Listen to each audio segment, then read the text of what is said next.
Inilah sejarah dan asal-usul surah Al-Falaq dan An-Nas yang menakjubkan dan jarang diketahui umat Islam. Pernahkah kalian merasa takut saat gelap datang atau khawatir dengan hal-hal jahat yang tidak terlihat?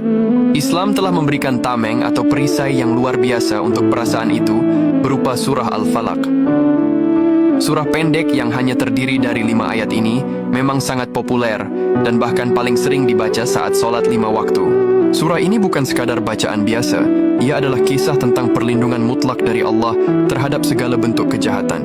Surah Al-Falaq bersama dengan surah An-Nas sering disebut sebagai Al-Mu'awwizatain atau 2 surah perlindungan. Keduanya diturunkan di kota suci Mekah. Ada juga pendapat yang menyebutkan di Madinah, tetapi kisah utamanya terjadi di Madinah terkait peristiwa sihir.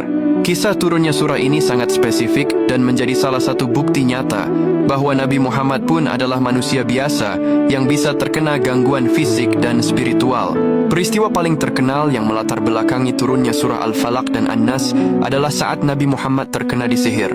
Dahulu seorang Yahudi bernama Labid bin A'sam melakukan perbuatan jahat dengan menyihir Nabi.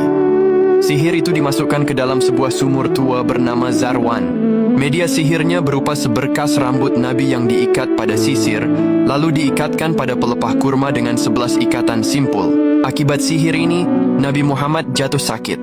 Beliau merasa bingung, kadang merasa telah melakukan sesuatu padahal belum, dan kondisi fisiknya melemah selama beberapa hari.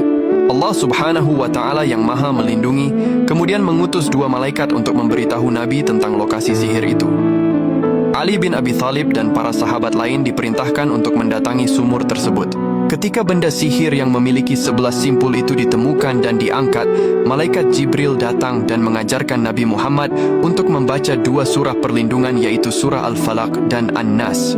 Setiap kali 1 ayat dari kedua surah tersebut dibacakan, 1 simpul ikatan sihir itu terlepas. Setelah membaca lengkap 11 ayat, 5 ayat Al-Falaq dan 6 ayat An-Nas, semua simpul terlepas, dan seketika itu juga Nabi Muhammad sembuh total seolah-olah baru terlepas dari ikatan yang kuat. Jadi fokus utama surah Al-Falaq adalah memohon perlindungan dari 4 jenis kejahatan. Di antaranya yaitu gelapnya malam, kejahatan tukang sihir, kejahatan pendengki, dan kejahatan makhluk secara umum. Rasulullah sendiri sangat menganjurkan umatnya membaca Al-Mu'awwizatain atau surah Al-Falaq dan An-Nas secara rutin. Abdullah bin Khubayb meriwayatkan bahwa Nabi bersabda, "Bacalah Qul Huwallahu Ahad atau Al-Ikhlas dan Al-Mu'awwizatain Al-Falaq dan An-Nas 3 kali setiap sore dan pagi hari, itu mencukupimu dari segala sesuatu keburukan." Hadis riwayat At-Tirmidzi. Sebelum tidur, Nabi Muhammad juga memiliki kebiasaan meniupkan kedua telapak tangannya setelah membaca surah Al-Ikhlas, Al-Falaq, dan An-Nas. Kemudian beliau mengusapkan kedua telapak tangannya ke seluruh tubuh yang bisa dijangkau, dimulai dari kepala, wajah, dan bagian depan tubuh.